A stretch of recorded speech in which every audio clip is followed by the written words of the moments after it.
오늘은 악인과 의인을 판결하실 하나님, 악인과 의인을 판결하실 하나님이란 제목으로 말씀을 상고합니다.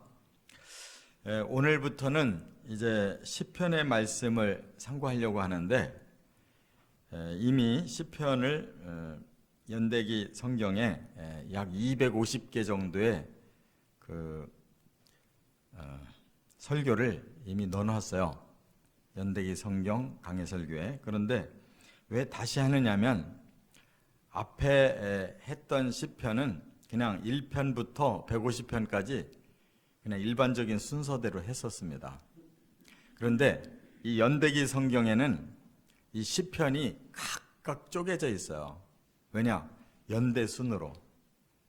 다윗이 쓴 것은 다윗이 어느 때 썼는지 그 시간대로 나누고, 솔로몬이 쓴 것은 솔로몬의 또 시간대로 나누고, 이렇게 나눠서 시편을 말씀했기 때문에, 지금 이제 새롭게 하려고 하는 시편의 장점은, 이 말씀이 쓰여진 그 때와 상황이 어땠었는지 그걸 연대 속에서 알 수가 있기 때문에 말씀이 더 와닿아요. 다윗도 뭐 젊어서 쓴 시편이 있고 노년에 쓴 시편이 있잖아요. 그리고 뭐 괴로울 때 막 너무너무 힘들 때 쓴 시편이 있고, 뭐 돌아보니까 너무 감사해서 쓰는 시편이 있고 하니까, 이런 상황이 전부 다르기 때문에 그것을 더 깊이 깨달으려면 이렇게 연대 순으로 하는 것이 옳습니다.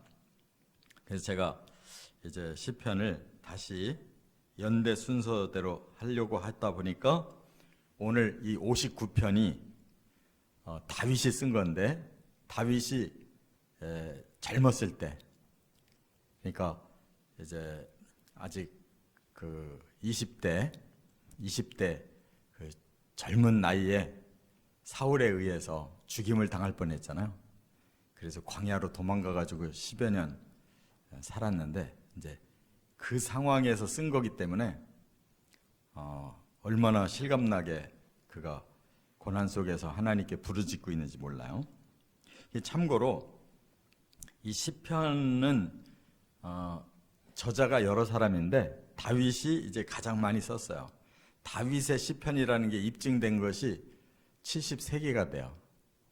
그 다음에 또 솔로몬이 쓴 거라는 것이 입증된 것이 12편이 있어요.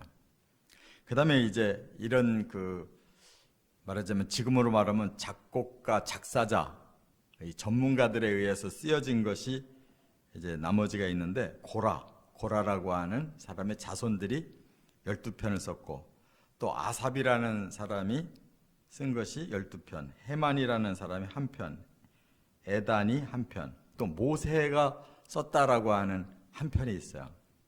그 이외에도 이제 조금 더 있는데, 그 작자 미상이에요. 누가 썼는지를 몰라요. 그래서 그냥 모르는 건 모른다고 이렇게 밝혔어요. 그래서 아무튼 150편이 이렇게 역사의 순서대로 쓰여진 대로 이제 말씀을 이번에 상고합니다. 그래서 시편에 대해서 더 깊고 정말 그 말씀의 진의를 더 많이 깨닫는 기회 되시기를 바랍니다. 오늘 본문은 여기 앞에 이렇게 써 있어요. 다윗의 믹담 시, 인도자를 따라 알 다스헷에 맞춘 노래. 요거는 이제 시편을 음악으로 이렇게 승화시켜 놓은 거예요. 그래서 우리가 찬송가 부르듯이 이스라엘 사람들은 그렇게 요 시편 가사를 가지고 운율을 높이고 낮으면서 이렇게 부르는 거예요. 이것이 이스라엘의 찬송가예요. 근데 내용은 뭐냐? 사울이 사람을 보내 다윗을 죽이려고 그 집을 지킨 때에, 그랬어요.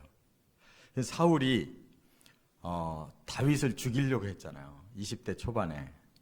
그래가지고 10여 년간 도망가서 살았단 말이에요. 근데 이미 이제 사울과의 관계는 아주 가까운 관계예요. 왜냐면 작은 딸 미갈을 이 다윗에게 줬거든요.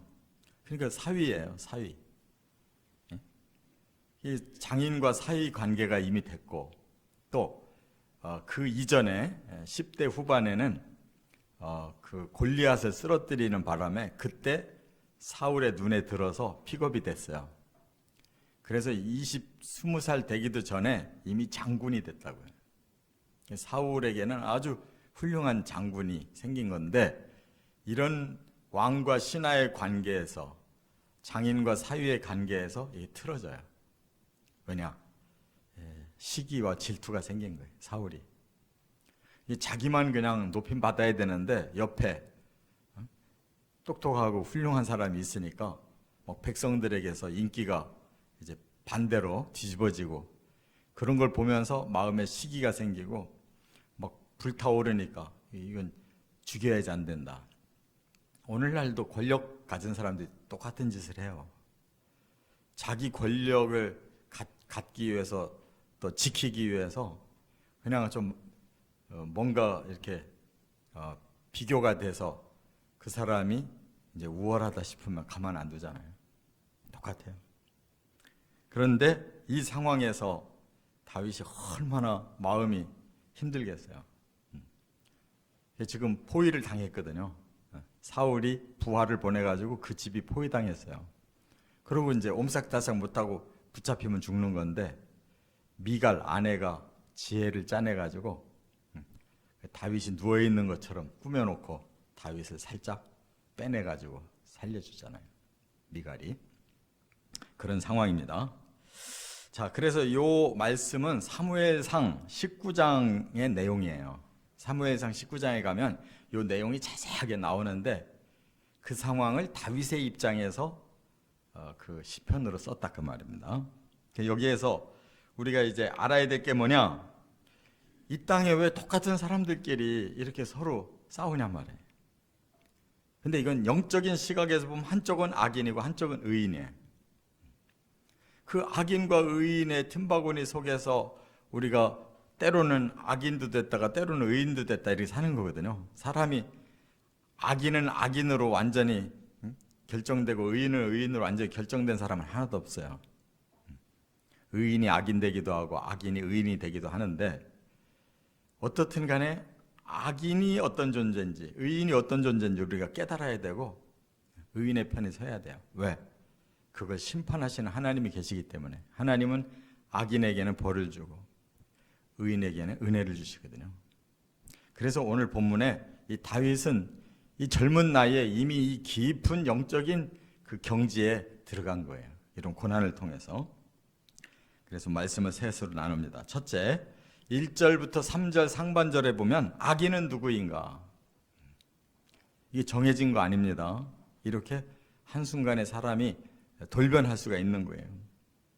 의인의 원수다. 여기 지금 1절에 원수라고 그랬어요. 지금 다윗은 의인이에요.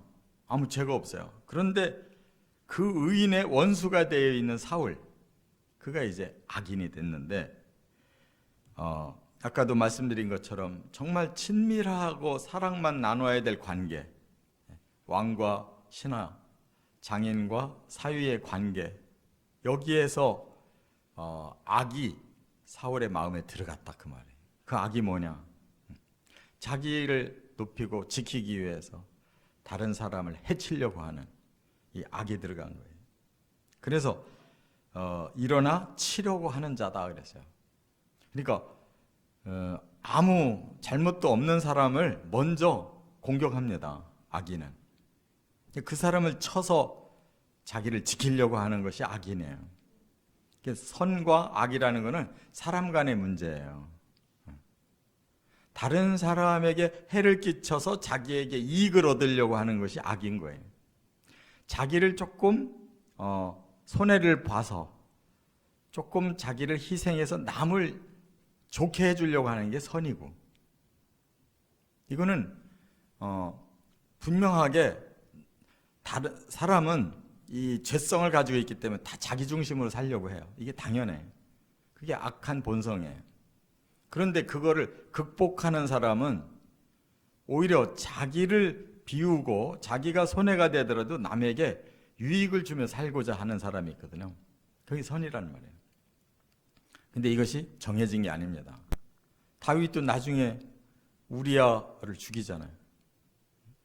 밧세바 범해놓고 자기가 죄 없는 것처럼 캄프라치 하려다가 안 되니까 그 의인 우리야를 교묘하게 해서 죽이잖아요. 자기 손에는 피 안 묻히고. 얼마나 악독해요. 사람들은 그거를 구분 못하고 또 어찌할 수 없으니까 놔둬도 하나님이 치잖아요. 그래서 다윗의 집안도 그렇게 무너지게 된 것이 다윗 때문인 거예요. 그가 그렇게 의로웠던 사람이라도 한순간 변질된 거예요. 사울도 대단히 훌륭했던 사람이에요. 그 시대에 사울만한 왕이 될 만한 인물이 없었어요. 하나님이 직접 곤란해 사무엘을 통해서 사울을 찾아가지고 일대 왕을 시키실 정도로 그렇게 훌륭했다고. 그런데 이렇게 마음에 시기와 질투가 생기니까 악인이 되어버렸어요. 그 다음에 피 흘리기를 즐기는 자다 그랬는데 이 악인은 어디까지 가느냐면 아예 다른 사람을 죽이기까지 한다. 생명을 해쳐요. 근데 이 생명은 사람의 것이 아니에요. 내 생명도 내 것이 아니고 남의 생명도 내 것이 아니에요. 하나님이 유일하게 이 땅에서 생명을 보내주시는 분이고 사람은 자기의 임의로 온 사람이 하나도 없어요. 그래서 임의로 가도 안 돼요. 자기 자신도 이게 내 것이 아니에요. 아, 나 살다가 힘들어서 못 살겠다. 그만 살을 거야 하고 자살하는 게 그게 지 생명이 지 것이 아닌데. 그래서 생명을 내 생명이든 남의 생명이든 임의로 해치면 그 생명의 값이 가장 귀한 것이기 때문에 그 생명을 해치는 것은 용서 못 받아요. 그래서 자기 편의로 자살하는 것 아주 큰 범죄예요. 차라리 괴로우면 하나님 나를 죽여주십시오 하고 하소연할지언정 자기가 자기를 죽이면 안 돼. 근데 더구나 남의 생명까지 죽인다는 것은 이거는 하나님께서 진노하실 일이에요. 그리고 그들은 강하기 때문에 자기를 그렇게 위하여서 이렇게 남을 약한 자를 짓누르고 힘들게 하는 겁니다. 사울이 왕이고 다윗은 신하잖아요. 그렇기 때문에 그 세상의 힘을 가지고 이렇게 사람을 해치려고 하는 거예요. 오늘날도 똑같은 짓이 벌어지는데 사람들은 모르고 사람들은 같이 휩쓸려서 넘어갈지 몰라도 하나님은 반드시 심판하셔요. 궁극적으로 안 되면 영원한 세계에서 심판하시지만 하나님이 이 땅에서도 반드시 그런 사람 오래 못 가요. 다 찾아내서 하나님 심판하셔요. 선한 사람이 그것이 드러나지 않아서 오히려 손해보고 박해를 받았다. 반드시 하나님 찾아내서 회복시키십니다. 이렇게 악인이 되면 안 된다는 것을 깨달아야 된다는 거예요. 두 번째, 3절 하반절과 4절 상반절에 보면 의인은 누구인가 하는 걸 밝혀놨어요. 의인이 누구냐? 지금 다윗이 여호와여 이렇게 3절 하반절에 하나님 부르고 있어요. 하나님을 향한 사람이 의인이에요. 우리 자신은 스스로 나는 의인입니다라고 말할 사람이 단 한 사람도 없어요. 다윗이라고 죄성이 없어요. 사울에 비해서 의로운 거지. 그러나 하나님 앞에 바로 그 모든 것을 다 내려놓고 하나님을 믿고 하나님을 의지하고 경외하는 자가 결국은 의인이 되는 거예요. 그래서 하나님이 우리에게 복음 주신 것도 바로 하나님을 경외하고 하나님의 구원 계획을 믿고 받아들이라는 거예요. 다른 게 없잖아요. 예수를 아무리 잘 믿어도 죄성을 가진 자들이기 때문에 죄를 계속 짓고 있어요. 그런데 하나님을 향하면 그 죄를 용서받으니까, 회개하고 용서받으니까 죄를 하나님이 없는 자로 여겨주시는 것뿐이에요. 우리가 평생 앞으로도 죄 많이 질 거예요. 그러나 그것을 하나님의 방법으로 그 죄를 해결할 수 있기 때문에 하나님을 향한 자가 의인인 줄 믿습니다. 또 하나는 이제 비교급으로 지금 다윗이 말을 하는데, 여호와여 이는 나의 잘못으로 말미암음이 아니요 나의 죄로 말미암음도 아니로소이다. 그러면 여기서의 잘못, 이걸 실수라고 말하거든요. 실수. 또 죄는 어떤 의도적인 범죄를 말하는 거예요.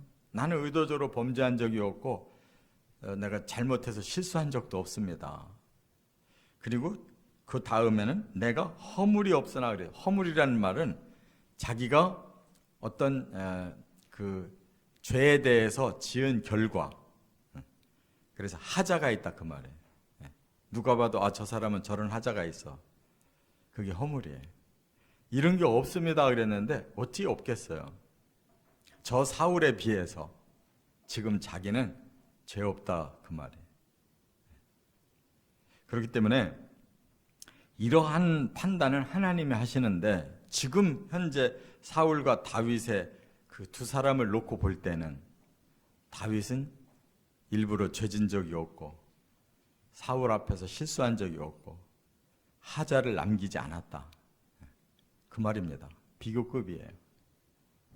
그래서 하나님은 근본적인 죄를 말하지 않고 근본적인 선을 말하지 않습니다.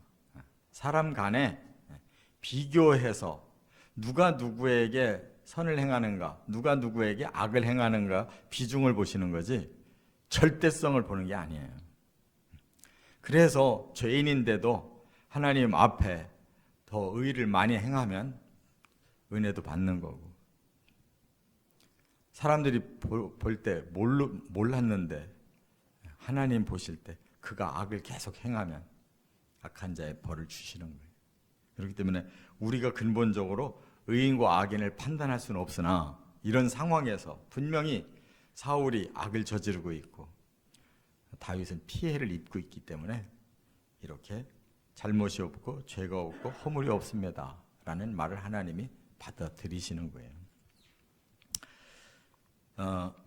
세 번째는 결과적으로 이제 판단 하나님이 하시는데, 4절 하반절부터 5절에 보면 하나님은 누구시냐는 걸 여기 밝혔어요. 이걸 몰라서 사람들이 지멋대로 사는 거예요. 4절 하반절에 주여 나를 도우시기 위하여 깨어 살펴주소서. 하나님은 의인의 편에 계신 하나님이에요. 의로운 사람을 도와주시고 또 그 의로운 사람을 보호하기 위해서 깨어서 살펴주시는 하나님이에요. 그렇기 때문에 우리가 그런 하나님을 믿고 하나님께 맡기고 사는 겁니다. 하나님은 의로운 자를 도와주시고 의로운 자를 보호하시려고 깨어서 살피고 계시다. 이게 감찰이란 뜻이에요. 지금도 세상에 감찰하는 직위가 있잖아요. 근데 그들이 거꾸로 해먹어가지고 문제가 많이 되잖아요. 근데 하나님 그런 법이 없어요. 반드시 의와 불의를 구별하시고 의로운 자는 그만큼 보상하고 또 악한 자는 그만큼 벌을 주는 하나님. 그래서 여기 5절에는 만군의 하나님이라고 그랬어요. 이 만군이라는 말은 헤아릴 수 없는 권세를 말하는 거예요. 그렇기 때문에 그런 놀라운 권능을 가지신 하나님이 이제 심판하신다는 거죠. 판결하신다는 거예요. 그러면 사람은 그 앞에 꼼짝도 못하고 판결을 받고 형벌도 받을 수밖에 없다는 것을 의미하는 거예요. 또 이스라엘의 하나님이시다 그랬어요. 그 말은 뭐예요? 하나님이 특별히 사랑하고 택한 자들을 지켜주시는 하나님. 그래서 우리 믿는 자들이 뭐가 더 의롭고 더 우월해서가 아니에요. 하나님과의 언약에 의해서 하나님의 백성 됐기 때문에 하나님이 지켜주시는 거예요. 믿으시 바랍니다. 그 다음에 모든 나라를 벌하소서. 이 말은 뭐예요? 하나님은 모든 인류의 심판자예요. 여기 이미 다윗은 그 하나님이 어느 규모의 하나님인가를 알고 있었어요. 사울 한 사람, 사울의 부하들 몇 사람 정도가 아니라 하나님은 모든 나라라고 했으니까 인류 전체의 심판자시다 하는 걸 고백하고 있어요. 그래서 악을 행하는 모든 자들에게 은혜를 베풀지 마소서 이렇게 기도를 하고 마치는데 그래도 참 점잖은 기도잖아요. 은혜를 베풀지 말라고. 그럼 반대로 말하면 은혜가 아니면 형벌이에요. 우리는 하나님을 경외하기 때문에 하나님이 죄를 감춰주시고 은혜를 주시는데, 이렇게 악을 노골적으로 행하는 자들은 그 만군의 하나님께서 형벌을 주신다, 그런 말씀이죠. 사람들은 이 눈에 보이는 이 세상만 보기 때문에 하나님이 안 보여서 그냥 적당히 해도 다 넘어간다고 생각해요. 사람만 속이면 된다고 생각하고 그 상황만 지나가면 된다고 생각하는, 절대로 속일 수가 없어요. 지금은 과학이 발달해서도 속을 수가 없는 시대인데, 더구나 인류를 창조하시고 구원과 심판을 지금 계획하고 준비하시는 하나님 눈에 그들이 안 보일 수가 없어요. 우리는 하나님 앞에 가면 짚고 하나님과 1대1로 그 앞에 서서 우리의 모든 것을 판단을 받아야 돼요. 바로 보이지 아니하는 하나님을 볼 수 있는 믿음이 있는 사람은 그걸 생각하고 사는 거고, 보이지 아니하는 세계를 인정하지 않는 사람들은 그냥 없을 거다, 아무 문제 없을 거다라고 온갖 지멋대로 행위를 저지르는, 그러나 반드시 하나님 앞에 가서 직고하게 될 것입니다. 우리는 믿음으로 의로운 삶을 살아가야 된다는 거 꼭 기억하시기를 주의 이름으로 축원합니다.